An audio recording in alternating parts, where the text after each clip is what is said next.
So here's a question. How much of your brain do you actually use?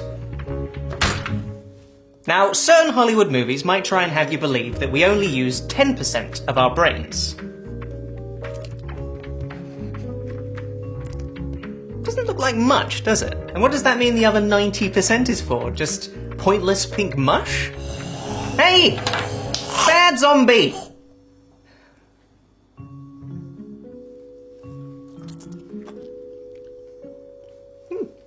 Fun science, fun science, fun science, it's the science of fun, yeah. Fun fact, we human beings actually use 100% of our brains.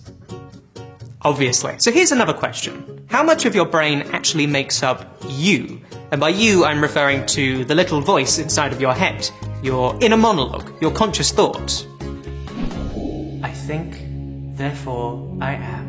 Now, it's hard to know exactly how much space your conscious mind takes up in your brain. But we definitely know it isn't the entire thing, because there are many functions your brain does without you having to think about. Take breathing, for example. Yes, you can control your breath when you want to, but you don't have to think about it in order to stay alive.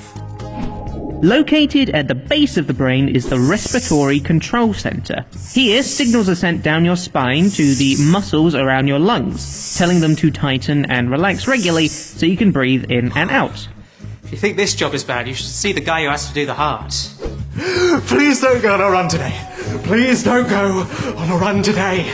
Please don't go on a run today. However, when it comes to our conscious mind, we're not actually really sure how it works. We know it involves neural activity in the front of the cortex, as well as more activity all around the brain, but otherwise, we're pretty much clueless. In fact, we might even know less than we think we do, because even the very idea that our mind controls our body might not be quite as straightforward as we'd like. For example, imagine that you're just chilling, minding your own business, when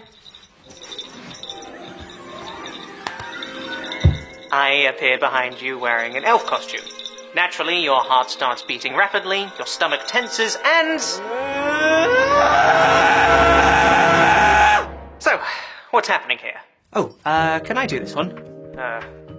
Okay. So, you see me, which is obviously terrifying, and that makes you scared, which causes your heart to beat really quickly, and your stomach to tense up. Close, but not quite. Can I have a go?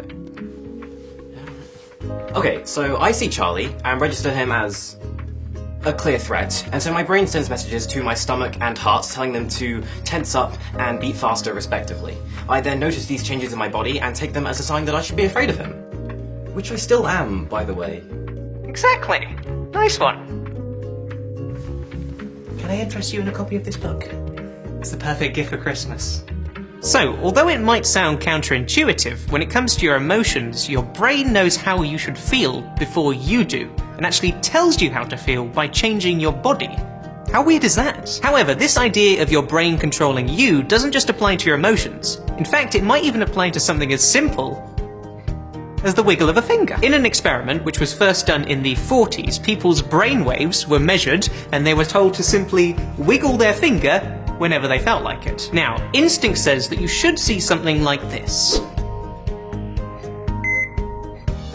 Basically, because I decided to wiggle my finger just a fraction of a second before I actually wiggled it, the point at which I made that decision is where you'd expect to see brain activity. However, what the experiment actually showed was something more like this. Now, to be clear, this is still the point where I decided to wiggle my finger, so just a fraction of a second before I actually wiggled it. So what the graph shows is that my brain did something before I made my choice. Almost as if my brain was willing me to will. So, is free will just an illusion? Is your conscious internal monologue merely a story that your brain tells yourself to make you feel like you're in control? Well, we can't say for certain. The finger wiggling experiment and many others that have been conducted since definitely do make it seem that way. Fortunately, there is a bright side to all of this. Did we ever figure out what the bright side was? See you next time.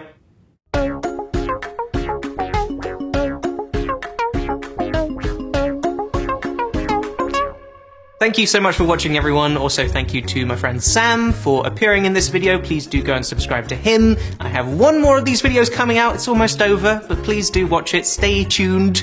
And also, I wrote a book, didn't I? Lovely little fun science book.